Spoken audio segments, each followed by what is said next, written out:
Assalamualaikum warahmatullahi wabarakatuh. Alhamdulillahirabbil alamin. Alhamdulillahilladzi an'amana bi ni'matil iman wal islam wa arsala rasulahu sayyidana wa maulana Muhammadan rahmatan lil alam. Asyhadu an la ilaha illallah wa asyhadu anna Muhammadar Rasulullah.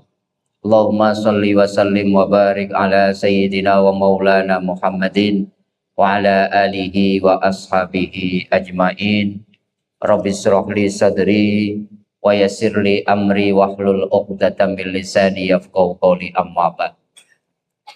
Saudara-saudaraku, Bapak Ibu, para tamu Allah yang baru saja menunaikan salat zuhur berjamaah di masjid tercinta kita, di rumah Allah yang mulia dan megah ini. Alhamdulillahirabbil alamin, kita masih diberikan umur panjang, sehat walafiat, masih Allah tancapkan iman dan Islam ke dalam dada kita. Mudah-mudahan dengan syukur yang senantiasa kita haturkan kehadiran Allah, Allah senantiasa menjaga nikmat, menjaga karunia, menjaga keberkahan yang Allah titipkan kepada kita hari ini, dan semoga dengan syukur yang selalu istiqomah kita lakukan kepada Allah, Allah menambahkan nikmat, keberkahan, karunia, dan kasih sayang yang lebih banyak lagi untuk kita semua. Amin. Amin ya rabbal alamin. Bapak Ibu, masih dalam suasana Idul Fitri. Ada ungkapan Idul Fitri yang kemarin ketika kita merayakannya, sesuatu yang setiap tahun kemudian kita baca, kita terima sebagai sebuah tahniyah, sebagai ucapan selamat dari saudara-saudara kita. Rasulullah SAW mengajarkan kalimat ketika kita meninggalkan Ramadan menyambut Idul Fitri sesungguhnya pendek saja, yaitu taqabbalallahu minna wa minkum. Tetapi di negara kita itu kemudian ditambahkan satu kalimat atau bahkan dua kalimat yang menurut saya begitu indah dan kemudian menjadi bagian dari doa dan harapan. Biasanya dilanjutkan dengan kalimat taqabbalallahu minna wa minkum, kadang-kadang ditambah siyamana wa siyamakum minal aidin wal faizin kullu amin wa antum bi khair. Oleh karenanya dari tiga penggalan kalimat menyambut Idul Fitri ini, pada kesempatan kali ini mari kita belajar apa sesungguhnya makna tiga penggalan kalimat itu sebagai sebuah doa dan pengharapan ketika kita meninggalkan Idul Fitri, meninggalkan Ramadan dan ketemu Idul Fitri. Pertama, ternyata Bapak Ibu semua, kalau kita baca riwayat Rasulullah, para sahabat dan para salafus soleh, ketika Ramadan pergi, tonnya, kesan mereka diriwayatkan itu mereka bersedih. Bahkan digambarkan langit pun menangis, bumi pun menangis ketika Ramadan berlalu. Kenapa? Pertama, saya kira kita tahu persis Ramadan itu istimewa. Maka ketika satu bulan kita diberi banyak keistimewaan, pintu surga dibuka lebar-lebar, doa-doa kita diijabah, bahkan pahala kita dilipat gandakan. Allah tawarkan satu malam yang lebih baik dari 1000 bulan Lailatul Qadar. Ketika Ramadan pergi, segala keistimewaan itu kemudian hilang. Maka kesedihan menjadi respon yang diajarkan Rasulullah, yang diajarkan para sahabat dan para kekasihnya. Kita nggak tahu apakah kemarin ketika kita meninggalkan Ramadan senang atau sedih. Tetapi Rasulullah mengajarkan sedih karena begitu banyak keistimewaan kemudian berlalu. Yang kedua, kenapa bersedih? Ibnu Rajab mengatakan kesedihan yang dirasakan para sahabat Rasulullah dan orang-orang terkasih Allah karena mereka tidak yakin apakah kemudian bisa ketemu Ramadan tahun depan. Baru saja kita mensolatkan, memuliakan fardu kifayah saudara kita, Bapak Brigjen TNI Purnawirawan Efrizal Ramli, beliau sudah tidak ketemu Ramadan tahun depan. Dan kita pun juga tidak akan punya jaminan untuk ketemu Ramadan, maka Ramadan berlalu itu kesedihan menjadi wajar. Bahkan Ibnu Rajab mengatakan begini, kaifa la yajri lil mu'mini min firaqihi dumu wa wala yadri hal baqiya fi umrihi ilaihi rujuk. Bagaimana orang beriman tidak menangis ketika Ramadan berlalu sementara mereka tidak tahu apakah masih punya umur panjang untuk ketemu Ramadan tahun depan. Oleh karenanya Bapak Ibu semua, setiap akhir Ramadan ketemu Idul Fitri, Rasulullah ngajarin doa, indah sekali doanya. Doanya apa? Allahumma la taj'alhu akhira ahdi min siyamiyya fa in ja'altahu faj'alni marhuman wala taj'alni mahruman. Ya Allah, jangan kau jadikan Ramadanku tahun ini adalah Ramadan yang terakhir. Tetapi seandainya engkau jadikan Ramadanku Ramadan tahun ini Ramadan yang terakhir, jadikan seluruh ibadah amalku yang aku persembahkan selama Ramadan adalah amal-amal yang kau terima dan amal-amal yang tidak sia-sia.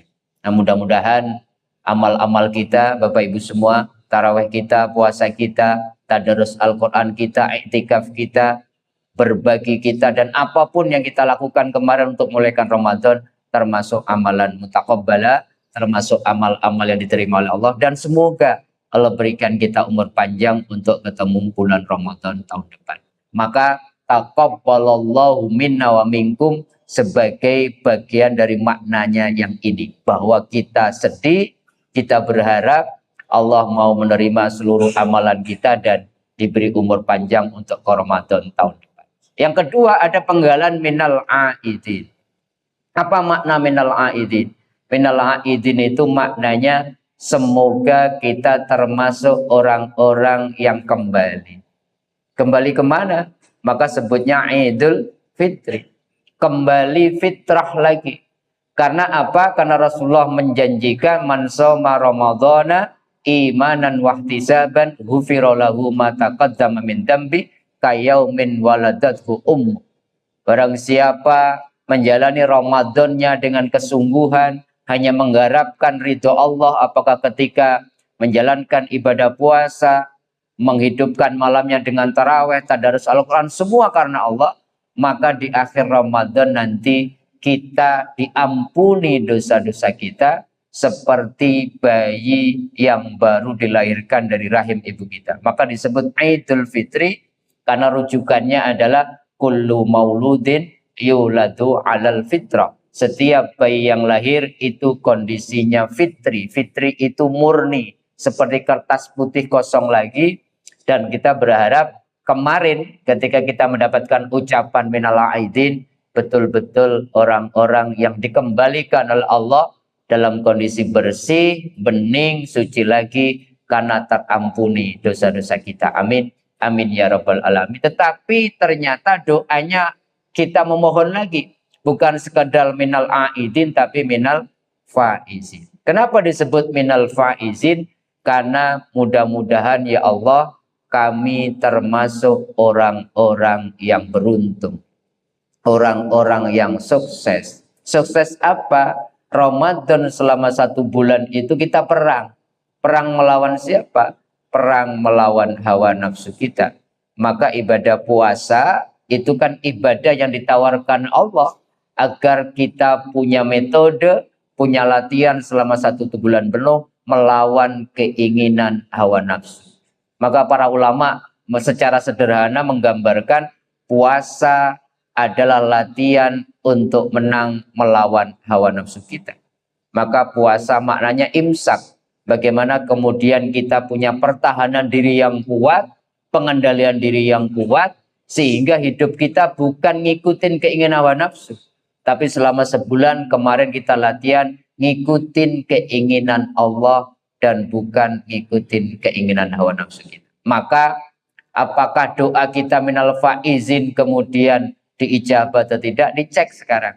Apakah sekarang hidup kita sampai tanggal 12 Syawal ini lebih banyak ngikutin keinginan nafsu kita, ataukah seluruh ucapan, pikiran, dan tindak tanduk kita fokus apa yang Allah ridho, apa yang Allah senang, bukan apa yang kemudian hawa nafsu inginkan.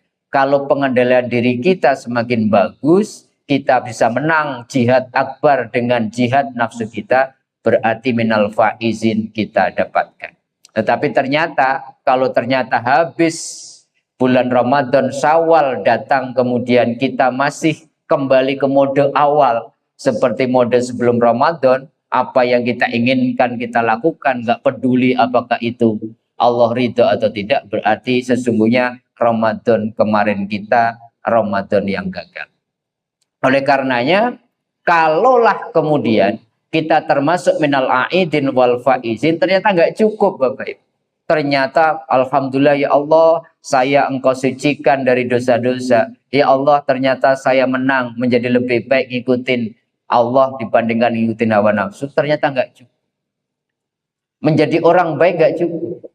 Ternyata yang lebih berat adalah menjaga agar kita terus menjadi orang baik.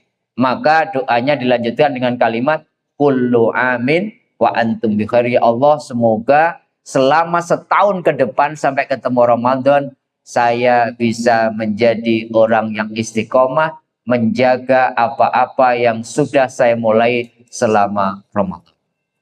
Maka bulan Syawal itu Bapak Ibu maknanya peningkatan. Mestinya bulan Syawal apa yang sudah kita lakukan Ramadan meningkat, bukan kembali ke mode sebelum bulan Syawal, bulan Sya'ban, atau bahkan bulan-bulan sebelumnya. Cirinya apa? Apakah kemudian kita bisa istiqomah atau tidak? Syawal kita ada peningkatan, cirinya satu. Para ulama Ibnu Athaillah misalkan mengatakan min alamati kubulil hasanat al hasanatu ba'dah. Salah satu tanda bahwa amal-amal kita selama Ramadan itu diterima oleh Allah adalah di bulan Syawal dan bulan selanjutnya kita masih melakukan amalan itu, kita lanjutkan. Jadi kalau kemarin baca Quran tadarus kita tandanya diterima atau tidak, bulan Syawal ini masih tadarus nggak? Kalau masih tadarus berarti tandanya amal kita diterima. Malam-malam Ramadan kemarin kita isi, tidur kita kurangin, lebih banyak menyapa Allah lewat iktikaf, lewat ibadah-ibadah sunnah dan lainnya, masih kita lanjutkan atau tidak? Kalau kita lanjutkan berarti amal kita diterima. Maka kemudian apakah setelah Ramadan puasanya masih kita lanjutkan nggak dengan puasa-puasa sunnah? Maka bayangkan Rasulullah itu ngajarin kalau habis puasa Ramadan nggak langsung stop. Stop sehari, haram berpuasa pada 1 Syawal, lanjutkan dengan puasa 6 hari Syawal sehingga kafah sempurna, nanti dilanjutkan dengan Senin, Kamis, sehingga apa? Ada keistiqomahan kontinu, dan itu ciri bahwa kita kemudian diterima amal-amal kita. Termasuk ketika kemarin Ramadan kita sering berbagi, empati sosial kita, jiwa sosial kita tinggi. Kalau bulan Syawal ini masih terjaga, berarti itu ciri bahwa kemudian amal-amal kita selama Ramadan diterima. Dan yang paling utama Bapak Ibu, yang paling utama adalah Allah lebih senang lihat kita istiqomah melakukan kebaikan walaupun volumenya, kuantitasnya tidak banyak. Yang penting kita lanjutkan nih bulan Syawal, bulan Dzulqa'dah, bulan Dzulhijjah sampai ketemu Ramadan lagi. Karena ahabbul amali indallahi istimraruhu wa in qalla. Allah itu senang melihat kita beramal rutin, istiqomah, kontinu setiap hari, dibandingkan nunggu momen-momen tertentu baru kemudian kita melakukan hal-hal besar. Karena apa? Karena dengan istiqomah itu akan melembutkan hati kita pelan-pelan, kita latih pelan-pelan, sehingga nanti Allah akan tambahkan volume hati kita, nambah sendiri nanti kemudian kuantitas dan volumenya. Oleh karenanya terakhir saya ingin sampaikan bagaimana caranya kita bisa menjaga ghirah, semangat. Walaupun Ramadan berlalu, bulan Syawal datang, tapi semangat kita sama. Bagaimana kemudian seperti bulan Ramadan. Yang perlu saya sampaikan, agar bisa istiqomah, satu ini yang utama. Istiqomah itu karunia Allah. Istiqomah itu rahmatnya Allah. Bukan karena kita rajin, bukan karena kita pinter, bukan karena apa-apa. Seseorang yang mampu istiqomah sholat berjamaah, mampu istiqomah sedekah subuh, mampu istiqomah tadarus Al-Quran, bukan karena apa-apa, tapi semata-mata Allah mengizinkan, Allah memberikan karunia dan kekuatan kepada kita. Maka kalau mau istiqomah, melanjutkan ibadah-ibadah kita, minta sama Allah. Apa salah satunya doa yang Bapak Ibu selalu baca 17 kali dalam sholat apa? Ihdinas siratal mustaqim. Ya Allah, berikan aku istiqomah untuk melanjutkan amal-amal semangat yang sudah saya lakukan selama bulan Ramadan. Mudah-mudahan Kau berikan aku kekuatan, bimbingan agar bisa melanjutkannya di bulan-bulan selanjutnya. Atau membaca doa Surat Ali Imran ayat 8. Rabbana la tuzigh qulubana ba'da id hadaitana wa hab lana min ladunka rahmah innaka antal. Ya Allah, jangan Kau surutkan semangatku ketika kemarin Ramadan saya bersemangat. Tolong jaga semangatku, tolong jaga kenikmatanku, kekhusyuanku dalam beribadah di bulan Syawal dan bulan-bulan selanjutnya. Atau membaca doa, ya Allah ya muqallibal qulub sabbit qulubana ala dinik wa ala ta'atik wa ala ma'rifatik. Ya Allah, semoga Engkau tidak bolak-balikkan hatiku, tapi kokohkan, semangatkan, istiqomahkan aku untuk beriman, untuk beribadah, untuk mencintai. Ini yang pertama. Mohon sama Allah, sadari bahwa kita bisa istiqomah itu karena karunia, karena bantuan Allah. Yang kedua, ini yang tidak kalah penting, kalau mau istiqomah jangan sendiri. Sendiri itu berat. Oleh karenanya jamaah menjadi penting.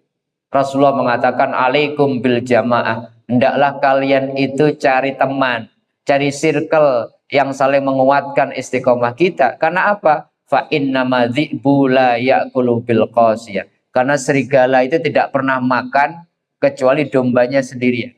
Serigala itu setan. Serigala itu gangguan. Kalau setan mengganggu, diibaratkan serigala, itu pasti nyari, kemudian dombanya yang sendiri. Sendiri itu sendirian kita, jamaah sendiri, sholat sendiri, kemudian ngaji sendiri. Sehingga ketika kita gagal menjaga istiqomah kita, nggak ada yang ingetin. Oleh karena jamaah menjadi penting. Mujalasatus sholihin, kumpul sama orang-orang soleh, duduk sama orang-orang soleh, cari sahabat-sahabat yang frekuensinya positif, itu penting. Sehingga apa? Watawasau bil haq, watawasau bis sabr. Sehingga ketika kita lemah, ketika surut semangat kita, ada sahabat kita yang kemudian menguatkan kita, semangat lagi, semangat lagi, semangat lagi, dan dengan itu kemudian kita bisa istiqomah. Dan yang paling utama, kunci ketika kalau mau istiqomah, jangan memaksakan diri. Tidak sesuai dengan kemampuan kita. Maka Kanjeng Nabi mengatakan bahwa sesungguhnya kalian beribadah itu matutikun. Hendaklah kalian beribadah itu sesuai dengan kemampuan. Jangan paksakan. Allah lebih senang Bapak Ibu kita semua sholat tahajud 2 rakaat saja. Tapi rutin. Dibandingkan nunggu weekend, kemudian 8 rakaat, kemudian 3 witir. Atau sholat duha yang penting rutinkan dulu. 2 rakaat dulu rutin. Sehingga nanti kalau hatinya longgar, kemudian hatinya semakin lembut, Allah tambahkan sendiri nanti. Bisa 4 rakaat nikmat. Yang penting rutin. Saya selalu mengatakan, Bapak Ibu kita baca Quran 1 lembar saja. Atau 5 ayat saja setiap hari. Tapi rutin. Lebih Allah cintai dan sayangi dibandingkan kita khatam nunggu bulan Ramadan atau bulan tertentu. Itu kunci agar kita bisa istiqomah. Kata Rasulullah begini, beribadahlah kalian sesuai dengan kemampuan kalian, jangan kalian paksakan, sehingga kalian nanti kalau memaksakan diri jatuhnya bosan. Karena tidak menikmati ibadah itu, padahal Allah tidak pernah bosan melihat dan menerima ibadah-ibadah kalian. Ittaqullaha mastata'tum, bertakwalah kepada Allah sesuai dengan kemampuan kalian. Dan yang terakhir, kalau kita mau bisa istiqomah, ilmunya harus nambah. Bacanya harus nambah. Karena ketika kita tahu bahwa kualitas ibadah itu ternyata fadilahnya luar biasa, keutamaannya luar biasa, sehingga kemudian kita bisa mengerti, dengan ilmu itu kita jaga. Bayangkan Rasulullah mengatakan 2 rakaat sebelum subuh itu nilainya lebih baik dari dunia beserta isinya. Kalau kita nggak ngerti ilmunya, kita abaikan saja. Bahkan ada satu riwayat, Bapak Ibu semua, Rasulullah itu gara-gara perang, seluruh rombongan Nabi perang itu kesiangan. Karena orang yang dipasrai untuk membangunkan ternyata juga ketiduran. Apa yang terjadi? Walaupun Rasulullah kesiangan sholat subuh, tapi Rasulullah tidak meninggalkan 2 rakaat qobliyah. Karena apa? Istimewanya luar biasa.